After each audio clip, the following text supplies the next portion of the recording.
இந்திரா கிச்சன்லேருந்து இந்திராமா பேசுகிறேன். எல்லாருக்கும் பிள்ளையார் சதுர்த்தி நல்வாழ்த்துக்கள். வாங்க இப்போ மோதகம் எப்படி செய்யலான்னு வாங்க வீடியோக்குள்ளே போய் பார்க்கலாம். மோதகம் செய்கிறது இதுதாங்க பிள்ளையார் வட்டியில் முக்கியமான இது இந்த ரெசிபி தான் அங்கே செஞ்சு இந்த இதுதான் செஞ்சு அவருக்கு படைப்பாங்க. முக்கியமாக இதுதான் செய்வாங்க. பச்சரிசி பச்சை பருப்பு பச்சரிசியும் பச்சை பருப்பு இந்த மாதிரி கழுவி காய வச்சுருவாங்க. லைட்டாக காய வச்சுட்டு இதை வறுத்து 2 கப்பு பச்சரிசிங்க, 3/4 கப்பு பச்சை பருப்பு கழுவி காய வச்சுருக்கேன். இதை லைட்டாக வறுத்துக்கிட்டு வந்துடலாம் வாங்க. இப்போ இந்த குக்கரில் சுண்டலுங்க, கருப்பு சுண்டல் ஊற வச்சு வேக வச்சுருக்கேன். விசில் போயிட்டுருக்கு, 2 விசில் வந்துருச்சு. இதை இந்த அடுப்பில் நம்ம அந்த அரிசியையும் பருப்பையும் வறுத்துக்கலாம். கழுவி காய வச்சுருங்க. உடனே கழுவி என்ன ஊற வைக்கலாம் வேண்டாம், இந்த மாதிரி கழுவி காய வச்சுருங்க. 2 கப்பு பச்சரிசி, 3/4 கப்பு பச்சை பருப்பு கழுவி ரெண்டையும் ஒன்றாவே சேர்த்து கழுவி காய வச்சு லைட்டாக வறுத்துக்கோங்க. கருக விடாமல் வறுக்கணும். இது வறுத்துட்டு எப்படின்னு காமிக்கிறேன். இப்போ பாருங்கள், அரிசி நல்லா வறுபட்டுருச்சு. இந்த மாதிரி கொஞ்சம் நல்லா அப்படி பொலன்னு இருக்கணும். இப்படி சூடு தொட முடியாத அளவுக்கு சூடு வர கொஞ்சம் மனம் வரும். அப்போம்போது நீங்கள் எடுத்துருங்க, கருக விட்டுறாங்க. இதை ஒரு பாத்திரத்தில் மாற்றி ஆற வச்சிடணும்.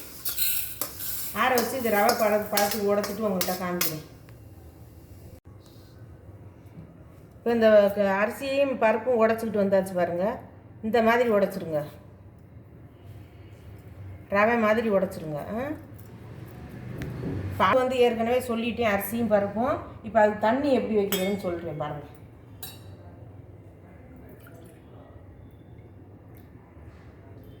ஒன்று 2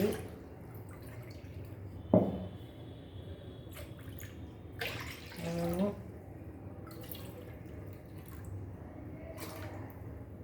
3/2 கப்பு தண்ணி. அதாவது 2 கப்பு அரிசி, 3/4 கப்பு பச்சை பருப்பு, அதுக்கு 3/2 கப்பு தண்ணி வச்சுருக்கேன். இதை நல்லா கொதிக்க வச்சுக்கலாம்.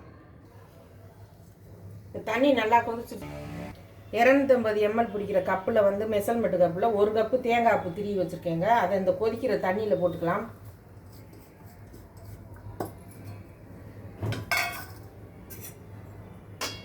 ஏன்னா இந்த மாதிரி போட்டு கொஞ்சம் நல்லா கிண்டிட்டிங்கன்னா உங்களுக்கு குளக்கட்டை நாளைக்கு இருந்தால் கூட கெடாது.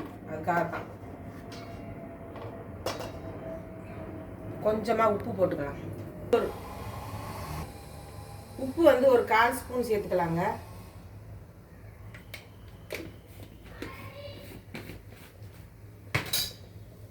நல்லா கொதி வந்துருச்சு பாருங்க.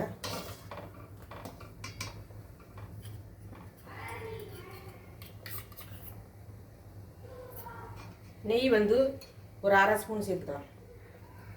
அப்புறம் மீதி அப்புறமா சேர்த்துக்கலாம். மொத்தமே 1/2 ஸ்பூன் நெய் தான் அதுக்கு செலவாகும். 1/2 ஸ்பூன் சேர்த்துட்டே அப்புறம் 1 ஸ்பூன் சேர்த்துக்கலாம்.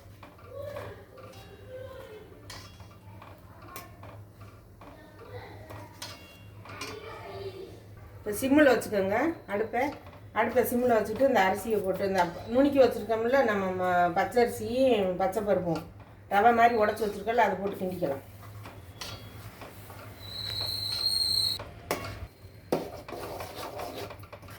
இந்த மாதிரி அடி பிடிக்காமல் நல்லா கிண்டுங்க. கொஞ்சம் வேகட்டும். அடி பிடிச்சிடாம அடிக்கனமான பாத்திரம் வச்சுக்கோங்க.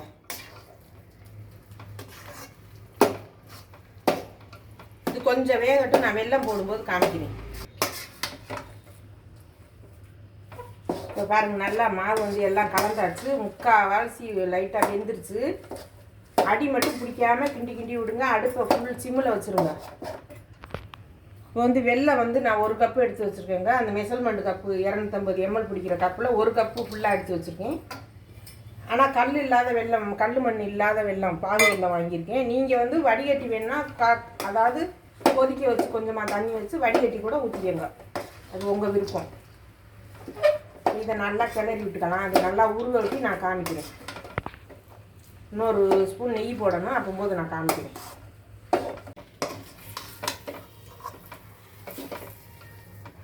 இப்போ பாருங்கள், நல்லா வெந்துருச்சு. மாவு 3/4 வெந்துருச்சு. இனி நம்ம கொழுக்கட்டை பிடிச்சி வைக்கும்போது வேக வைப்போம்ல, அப்போது எல்லாம் ஃபுல்லாக வெந்துடும். இப்போ வந்து நம்ம இந்த நெய்யை ஊற்றிக்கலாம். அடுப்பை ஆஃப் பண்ணிடலாம்.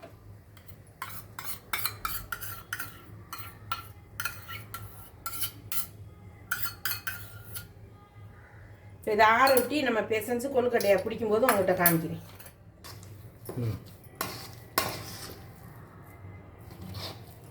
இப்போ இதை நெய்யை வந்து நல்லா இது பண்ணி விட்டுட்டு வேறு பாத்திரத்தில் மாற்றிக்கலாம், ஆற வச்சுக்கலாம். பெருசாக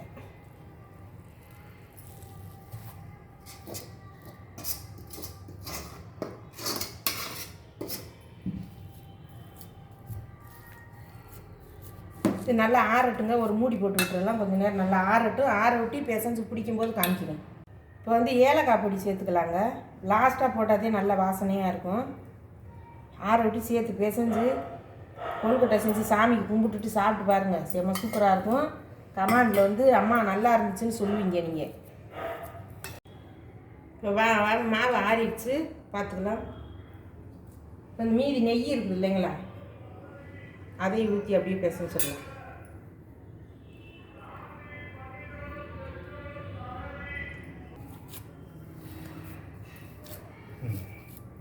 நெய் ஊற்றியாச்சு. இந்த இருந்த நெய்யை இப்போ நான் 2 ஸ்பூன் நெய் ஊற்றிருக்கேங்க. உங்களுக்கு தேவைன்னா இன்னொரு ஸ்பூன் கூட ஊற்றிக்கோங்க. இதை நல்லா சேர்த்து பிசைஞ்சு விட்டுக்கலாம்.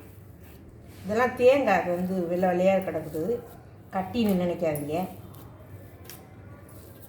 திருநெல்லில் தேங்காய் பூவில் இருந்து இந்த மாதிரி நல்லா நம்ம சப்பாத்தி மாதிரி நல்லா பிசைஞ்சு விட்டுக்கோங்க சேர்த்து. ஏன்னா ஏலக்காய் பொடியெல்லாம் லாஸ்ட்டாக தானே போட்டோம். ஏன்னா முதல்லே போட்டோம்னா அந்த ஸ்மெல்லாம் போயிடும். இந்த கொழுக்கட்டைக்கு வந்து இந்த ஏலக்காய் தூளுக்கும் இந்த வாசனை சூப்பராக இருக்குங்க. செஞ்சு சாப்பிட்டு பாருங்கள்.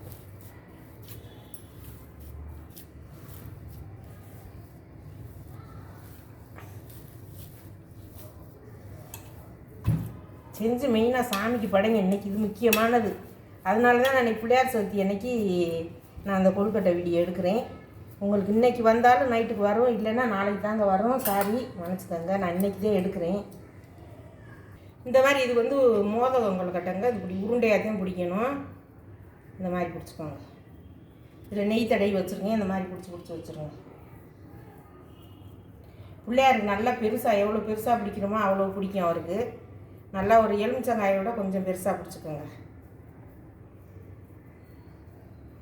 இதுதான் அவருக்கு படைச்சு இன்றைக்கி எல்லாருக்கும் பக்தர்களுக்கெல்லாம் கொடுப்பாங்க பிள்ளையார்பட்டியில். எங்கள் ஊருக்கு பக்கத்துலேங்க பிள்ளையார்பட்டி. ஒரு 11 ரூபா 12 ரூபா சார்ஸுக்குள்ளது. இப்போலாம் கொஞ்சம் ஒரு 15 ரூபா இருக்கும் சார்ஸு பஸ்ஸுக்கு. பக்கத்தில் தான்.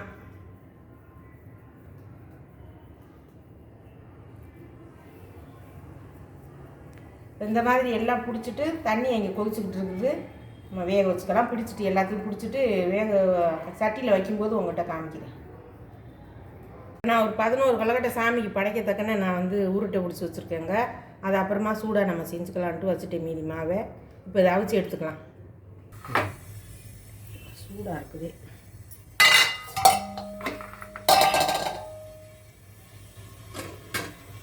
இப்படி வச்சுட்டு நம்ம இட்லி குண்டா மூடி வச்சு நல்லா மூடி வச்சுருக்கேன்.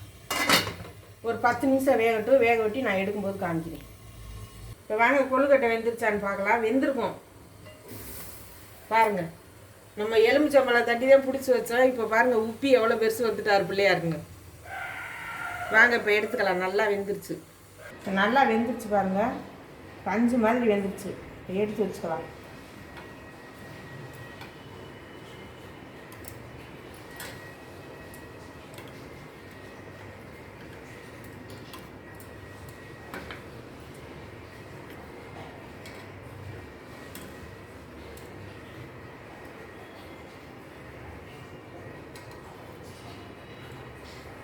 நல்லா சுற்றி வச்சுருச்சு.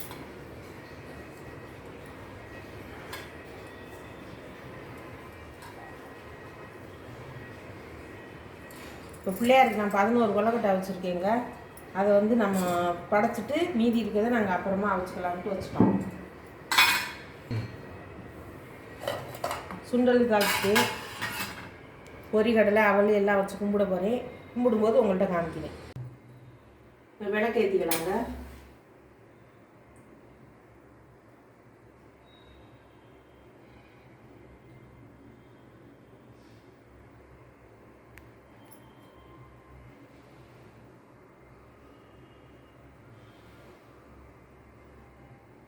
நான் 2 விளக்கு தாங்க ஏற்றுவேன். என்னால் தேய்க்க முடியலன்ட்டு குத்து விளக்குலாம் எடுத்து வச்சுட்டேன். எல்லாரும் பிள்ளையார் சதுர்த்தி கும்பிடலாம். எல்லாரும் வாங்க, எல்லாரும் வாங்க, என்னோட சப்ஸ்கிரைபர் எல்லாரும் வாங்க, சாமி கும்பிட்டுக்கலாம். இப்போ வந்து சோள கரும்பு வச்சிருக்குது, கரும்பு வச்சிருக்குது, இது வந்து கம்மங்கரும்பு வச்சிருக்கு, வாழைப்பழம் வச்சிருக்கு, விளாம்பழம் வச்சிருக்கு, பேரிக்காய், ஆப்பிள், சாத்துக்குடி, இது வந்து கொய்யாக்காய், இது வந்து பிள்ளையாருக்கு வந்து ரொம்ப முக்கியமானதுங்க. கலாக்காயின்னு சொல்லுவாங்க. இது எல்லாத்துக்கும் தெரியுமா என்னன்னு தெரியல. இது வந்து கலாக்காய், கலாப்பழமும் காயும் வச்சிருக்கு பாருங்க. இது முக்கியமானது, இதுவும் வச்சுக்கலாம். இப்போ வந்து நம்ம கொழுக்கட்டை ரெடி பண்ணியாச்சு. கொழுக்கட்டையெல்லாம் எல்லாத்தையும் எடுத்து வச்சிடலாம். 11 கொழுக்கட்டையும் அவருக்கு நிறைய எடுத்து வச்சு சாப்பிட. இன்னைக்கு வருவார் அவர் சாப்பிட.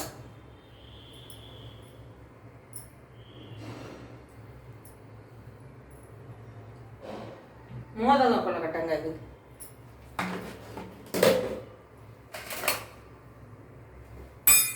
இப்போ வந்து 5 அப்பம் எடுத்து வச்சுருந்தேன்னு சொன்னேன்ல வீடியோ விட்டுருக்கும் போது, சாமிக்குன்னு எடுத்து வச்சுட்டேன் 5 அப்பம். அதுவும் வச்சுக்கலாம். கேரளா அப்பம்.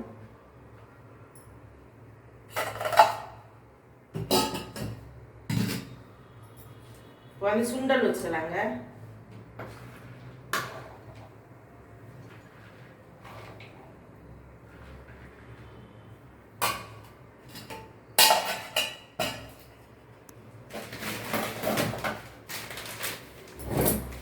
பொரி அவளுங்க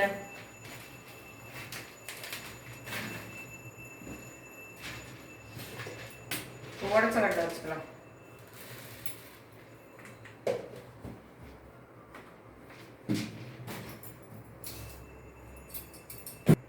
இப்போ எல்லாம் ரெடி பண்ணியாச்சு. இப்போ வந்து அப்பா சாமி கும்பிடுவாரு. ஃபர்ஸ்ட் வந்து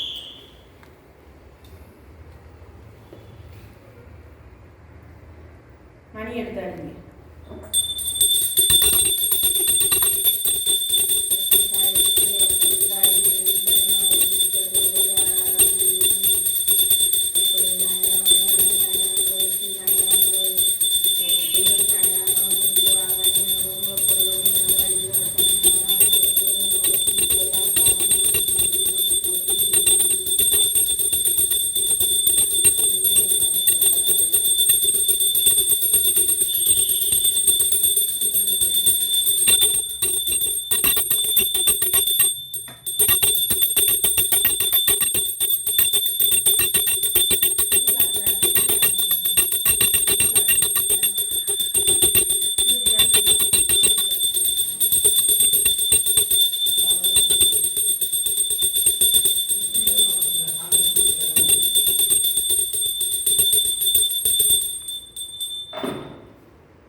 நல்லபடியாக சாமி கும்பிட்டாச்சுங்க. நாங்கள் நல்லபடியாக சாமி கும்பிட்டோம். நீங்கள் நல்லபடியாக சாமி கும்பிடுங்க. எல்லோரும் சந்தோஷமாக இருங்க. நீங்களையும் சந்தோஷமாக இருக்கணும், நல்லா இருக்கணும்னு வாழ்த்துங்க. இந்த வீடியோ உங்களுக்கு பிடிச்சிருந்ததுன்னா லைக் பண்ணுங்கள், ஷேர் பண்ணுங்கள், சப்ஸ்கிரைப் பண்ணுங்கள், பெல் பட்டனை கிளிக் பண்ணுங்கள். இந்திரா அம்மாவுக்கு சப்போர்ட் பண்ணுங்கள். நன்றி, வணக்கம்.